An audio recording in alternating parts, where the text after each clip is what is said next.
நமக்கு பின்னாடி பேசுறதை பத்திலாம் நம்ம கவலைப்படவே கூடாதுங்க. அவங்கள விட நம்ம 2 அடி முன்னாடி இருக்கோன்றதை நினைச்சு பெரும் போட்டுக்கிட்டு போயிட்டே இருக்க வேண்டியதுதான் என்னோட பிகினிங் ஸ்டேஜ். வணக்கம் நண்பா, welcome to RKN channel. Tamil சினிமாவில் வந்து காமெடி ஆர்டிஸ்ட்லாம் வந்து இப்போ ஹீரோ ரோல் பண்ண ஆரம்பிச்சிட்டாங்க.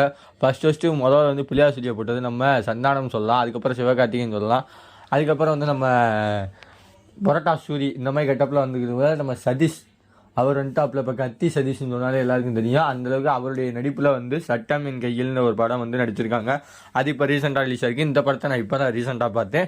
படத்தில் அப்படி என்னதான் சொல்லியிருக்காங்க டேரக்டர் அப்படின்றது தான் இந்த படத்தோட ரிவ்யூவில் பார்க்க போகிறோம். அதுக்கு முன்னாடி நம்ம சேனலுக்கு இப்போ தான் முதல் வரீங்கன்னா மறக்காமல் இந்த வீடியோவை லைக் பண்ணிவிட்டு பாருங்கள் ஃப்ரெண்ட்ஸ். அடுத்த ஒரு வீடியோவில் உங்களுக்கு ஒரு பூஸ்டிக்கான ஒரு வீடியோஸ்லாம் போடுவேன். படத்தோட டேரக்டர் பார்த்தீங்கன்னா சச்சன், அவருடைய இயக்கத்தில் தான் வந்திருக்கு இந்த படம். இந்த படத்தோட ஒன்லைன் ஸ்டோரி பார்த்தீங்கன்னா மர்மமான முறையில் வந்து படம் எடுத்து ஆரம்பிச்சதுலேருந்து நம்ம சதீஷ் வந்து பதட்டத்திலே கார் ஓட்டிகிட்டு இருக்காரு. கார் ஓட்டிகிட்டு இருக்கும்போது திடீர்னு ஒரு பைக் ஆக்சிடெண்ட்டாக நடத்துறாரு. அந்த ஆக்சிடெண்ட்டில் நடந்த பண்ண பையனை வந்து செத்து போகிற மாதிரி காட்டுறாங்க. அதை வர கார் டிக்கியில் போட்டு போகிறாரு. அடுத்த செக்கிங்கில் போலீஸ் பிடிக்கிறாங்க. போலீஸ் பிடிச்சதுலேருந்து அவர்கிட்ட தப்பிக்கிறதுக்காக போய் சொல்லி போலீஸ் அடிக்கிறாரு.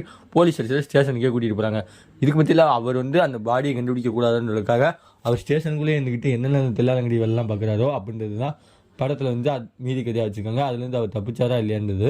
அது ஒரு பக்கம் வந்து ஒரு மர்மமான முறையில், இன்னொரு பக்கம் வந்து ஒரு பொண்ணு வந்து செத்து கிடக்கிறாங்க. அந்த செத்து கிடந்த பொண்ணுக்கும் இந்த அடிபட்ட ஆளுக்கும் என்ன சம்மந்தம், அதுக்கு நம்ம சதீஷ் ஹீரோக்கும் அவருக்கும் என்ன சம்மந்தம் அப்படின்றது தான் இந்த படத்தோட மீதி கதையாக வச்சு நம்ம டேரக்டர் ஒரு 2 மணி நேரம் வந்து ஒரு கிரைம் த்ரில்லர் மூவியை கொடுத்துருக்காரு. இது சென்சார் போர்டில் சர்டிஃபிகேட் படி U/A, ஏன்னா வந்து அடல்ட் கண்டென்ட் கிடையாது.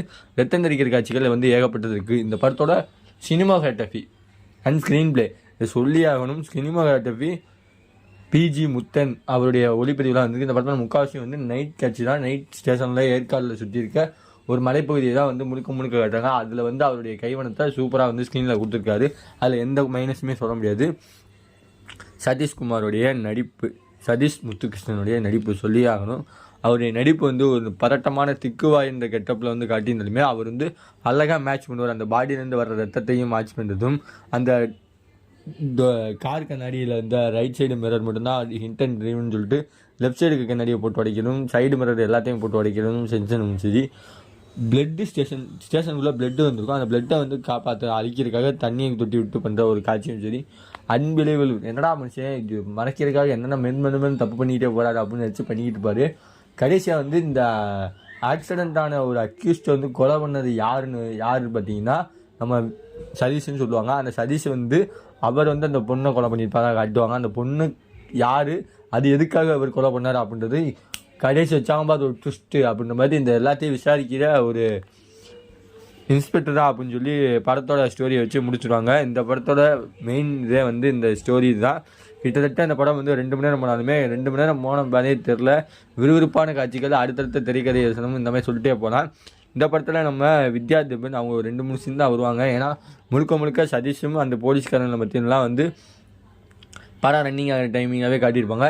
அந்த கடைசியாக சதீஷ் தப்பிச்சாரா, அந்த போலீஸ் பார்ட்னரா அப்படின்றது தான் இந்த படத்தோட மீதி கதை. சட்டம் என் கையில், இது வந்து படத்தோட ஸ்டோரி டைட்டிலுக்கு ஏற்ற மாதிரி போலீஸ்காரங்க நினச்சா என்ன வேணாலும் மாற்றலாம், யாரை வேணாலும் பழியேற்றலாம் அப்படின்றத ஒரு ஒன்லைன் ஸ்டோரியாக வச்சு படத்தை எடுத்திருக்காரு. சட்டம் என் கையில்ன்றதை படத்தோட டைட்டிலுக்கு ஏற்ற மாதிரியே படத்தோட ஸ்க்ரீன் பிளே வச்சுருக்காங்க. அதாவது போலீஸ்காரங்க நினச்சா அந்த எஃப்ஐஆரை வந்து ஃபேக்காக ரெடி பண்ணுவாங்க. வேட்டைக்காரன் மாதிரி ஃபேக்காக ரெடி பண்ணி விஜயை தூக்கி உள்ளே போட்ட மாதிரி இந்த படத்துலேயும் வந்து சதீஷை தூக்கி உள்ளே போடுறதுக்கு ஃபேக்கான ஒரு எஃப்ஐஆரை ரெடி பண்ணி அவரை தூக்கி உள்ளே போடுற மாதிரி காட்டுவாங்க. அதனால் ஒரு பொறுப்பில் இருக்க அரசு அதிகாரிகள் எந்தெந்த விதத்துலாம் தப்பு பண்ணுவாங்க, எதுக்காகலாம் பணிஞ்சு போகிறாங்க அப்படின்றத உயரதிகாரி மத்தியில் கண்டுபிடிச்சு அவருக்கு பழி வாங்குறத ஒரு தண்டனை வாங்கி கொடுக்குற படமாக வந்து இந்த படம் வந்து நம்ம டேரக்டர் வந்து சூப்பராக கொடுத்துருக்காங்க. இந்த படத்துக்கு ஆர்கேஎன் சேனலில் ரேட்டிங்னு பார்த்தீங்கன்னா 5க்கு 3 தருவேன். இது ஒன் டைம் வாட்ச் ஒரு மூவியில் அனைவரும் கம்பல்சரி பார்க்க வேண்டிய மூவி. இது ஒரு கிரைம் த்ரில்லர் மூவி மட்டும் இல்லாமல் ஒரு அவேர்னஸ் மூவின்னே சொல்லலாம். இந்த மாதிரி இதெல்லாம் வந்து சினிமாலையும் இல்லை, ரியல் வாழ்க்கையிலையும் நடக்குது அப்படின்றத நம்மளுக்கு வெளிச்சத்துக்கு காட்டின டேரக்டருக்கு வாட்ஸ்அப் நன்றி.